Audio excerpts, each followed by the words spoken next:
There's been quite a bit of debate about these two guys. I haven't actually weighed in, I realized, on the discussion. iMac with the M1 chip versus Mac Mini with the M1 chip. It may be a case of the same exact thing in two different shapes, but there's actually quite a bit to consider. So, to answer the outpouring of comments, tweets, and emails that I have received about this question, in today's video we are going to talk about which you should buy, an iMac or a Mac Mini. It's not as straightforward as it might seem.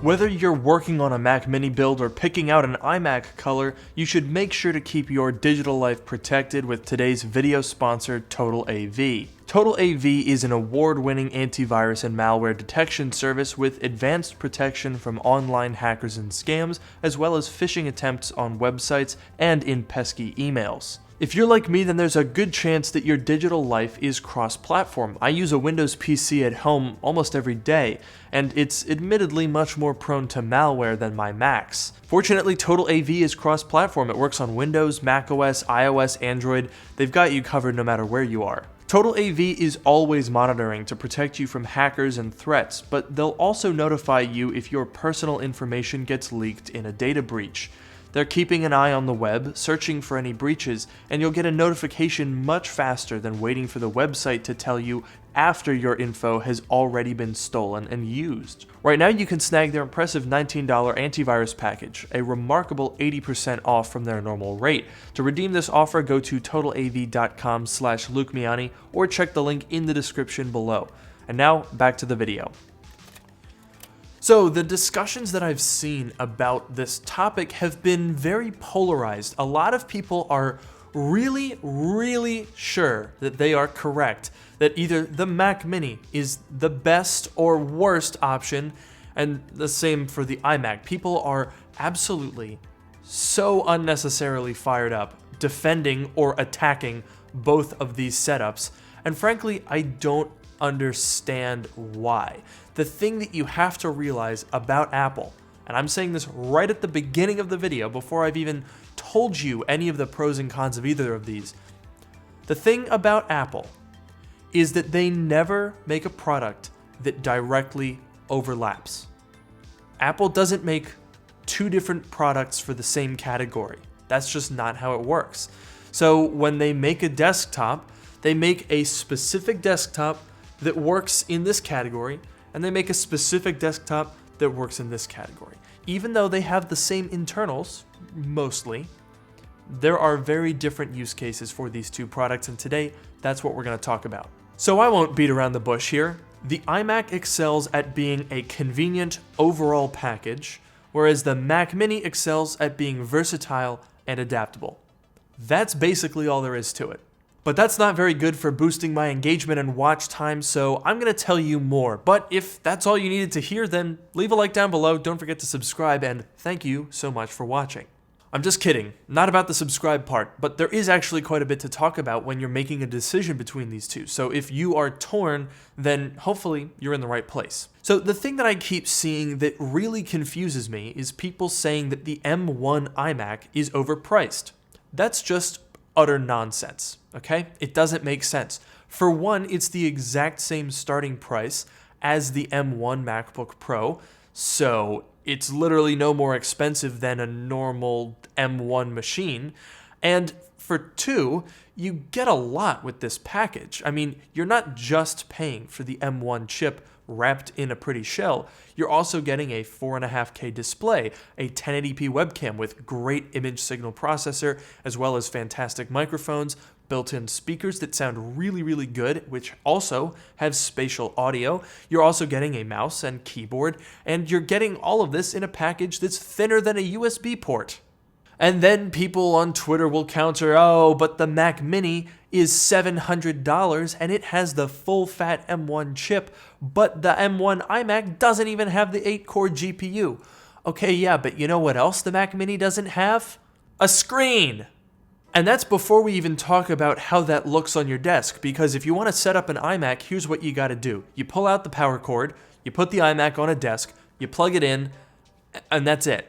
That's all you have to do. If you wanted to set up the Mac Mini, there's quite a bit more involved. First, you got to get your Mac Mini and plug that in. Then you got to get your monitor, plug that in. Then plug the monitor into the Mac Mini. Then you got to put your mouse and your keyboard down so that you can actually type and use the thing. And then put your speakers on the desk so you can actually listen to enjoyable audio. And of course, who could forget the Panasonic GH5 for your video calls and a Sennheiser MKE416 for audio. Okay, maybe that last part is a bit of an exaggeration, but the point is it's nowhere near as clean as this iMac setup. Plus, you get the accent colors that match the color of the iMac, so how about that?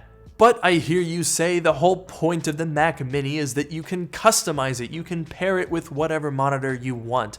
And to that I say, yes, you're absolutely correct. What if I didn't want a 24-inch display? It is a little small after all. What if I didn't want white bezels? Some people really, really passionately hate those. Well, that's why the Mac Mini is there. I've got it paired with a 27-inch display. It's not 4K, it's 2560 by 1440, but it's a bigger display than that, I'll tell you that much. And from my time using the M1 iMac as my primary video editing device, the biggest limitation that I had with it was the size of the display. I've really gotten used to using my 27-inch iMac Pro.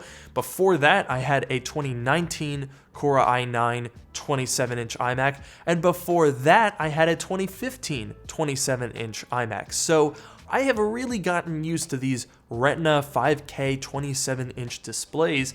So going down to 24 is a bit of a different experience. And that's just the tip of the iceberg. What if you want better speakers? The iMac speakers sound very good, but they're not as good as a legit pair of high bass, high fidelity speakers that you could put on your desk. The Mac Mini lets you do that very easily. What if you also really hate this, which comes with the iMac, which means you're paying for it, but with the Mac Mini, you don't have to pay for it, which means that you can add something else, like a trackball. A lot of people really like these trackballs. But I will say, if you do decide to do that and really kit out your Mac Mini, it is very quickly going to be more expensive than the iMac, and I think it's worth keeping that in mind.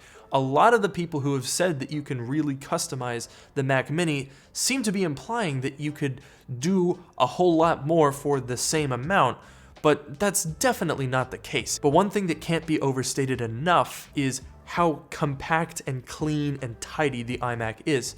I mean, even if you could match the package and even get a larger display for the same amount of money with the Mac Mini, there is no way to get around the fact that you're going to have a plug for the Mini, a plug for the monitor, a plug for the speakers. You're going to have a wire connecting the speakers to the Mini as well as the speakers to each other. You're going to have an HDMI cord, or I guess you could probably get a Thunderbolt monitor, but either way, you're going to have a wire connecting the Mac Mini to the display that it's connected to. And you're just going to have a lot more wires that need to be managed, or they have to just get left there and look really ugly. That is not something that you have to worry about with the iMac. But on the other hand, the iMac only has 2 ports, so if you're like me and you need something like an external storage drive, which I have for my video editing, it used up half the ports right away.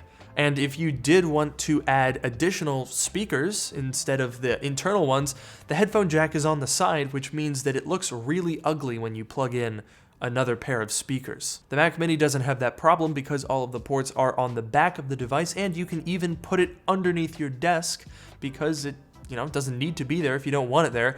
And you also get a lot more ports. You get 2 USB-A, you get HDMI, you get Ethernet without having to pay extra for it like you do on the iMac.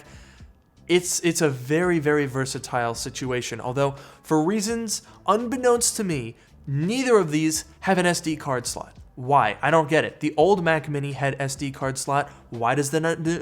I don't get it. I can't even form a complete sentence here because it just falls apart based on my dumbfoundedness at the lack of SD card slot on either of these 2 devices.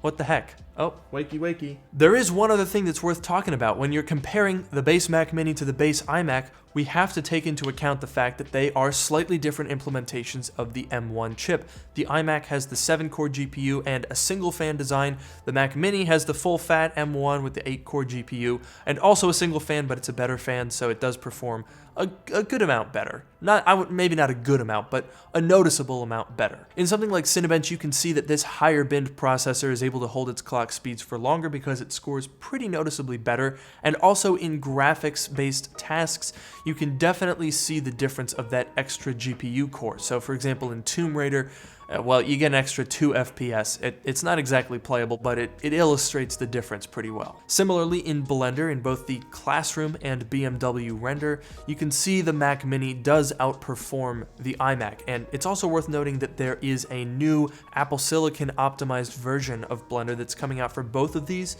that should make them proportionately faster. So even though, yeah, the iMac is a little bit slower in pretty much every way, that's not to say that it's a slouch.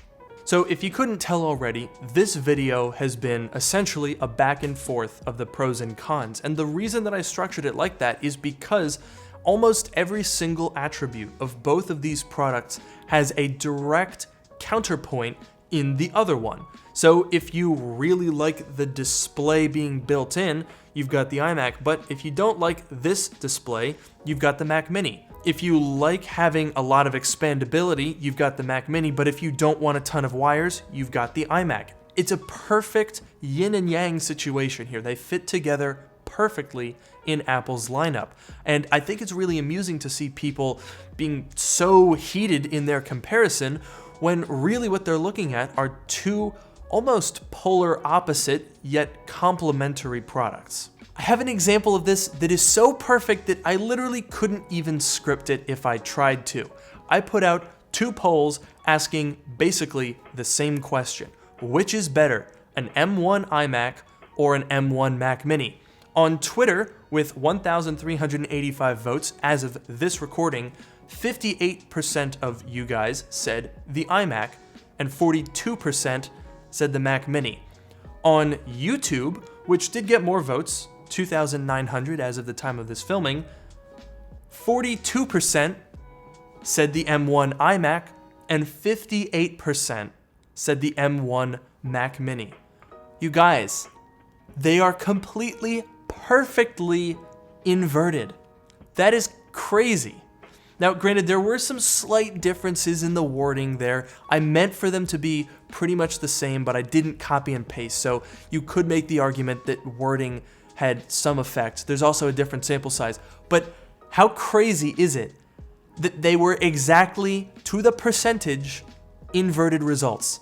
I think that's a really great illustration of how complementary and how similar yet different these two devices are. And there's a lot more points than what I could just come up with off the top of my head. Here's someone who said, Mac Mini makes more sense to me because I like to resell computers frequently. But if I needed a monitor, I'd skip to the end and buy the iMac.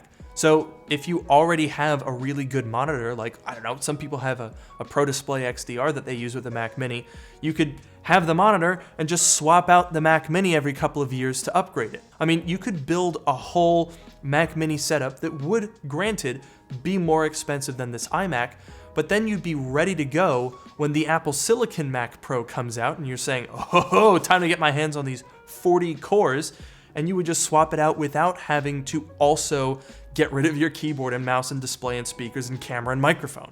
And on the other side, here's someone that says the M1 iMac already has everything included, and you'd be hard-pressed to buy all of the same quality individual components that are included at the same price.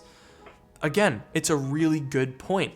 The iMac doesn't just have everything included, but everything that is included matches and goes together and is really, really top-notch quality. So to answer the question, which of these is better, you can't ask me.